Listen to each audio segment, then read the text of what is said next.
When you don't have to have two working spouses being somewhere at 8 a.m. in the morning, it is tremendous what you can do with the extra time with the young kids that we have at home. And so whether it's me, I still enjoy waking up at 4 or 5 o'clock in the morning and getting all the time in before our young kids wake up.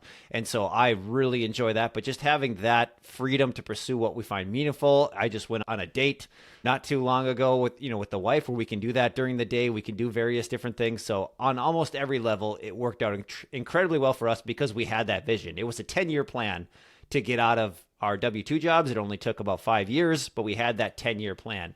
And so if someone was thinking about it, I would say I was sitting there and I was in engineering and I knew that I was pretty happy, but I knew there was something more in that, like, there was like my foot just starts tapping under the table where you're like, man, I'm designing this water tower, but is this really what I was put on this earth to do? So maybe a little bit of purpose, but also just a little bit of maybe worldly recognition for what I was doing. If I put up a water tower and people got water pressure, they're not calling me to say, thank you, this was awesome.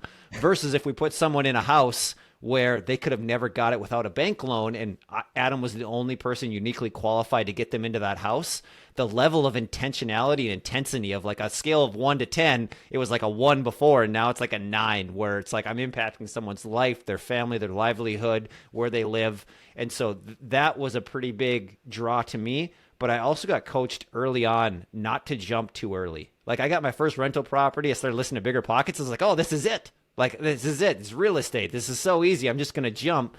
And I had a lot of wiser mentors that were like, hey, you have a great engineering job. Let's come up with like a 10-year plan. Buy 2 properties a year for 10 years.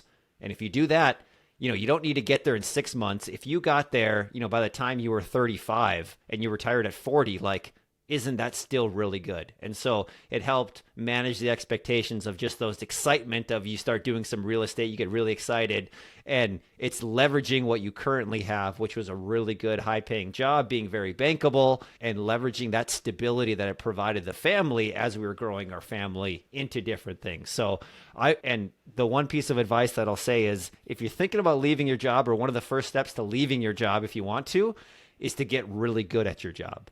I know almost no one that was a terrible employee that made a great entrepreneur.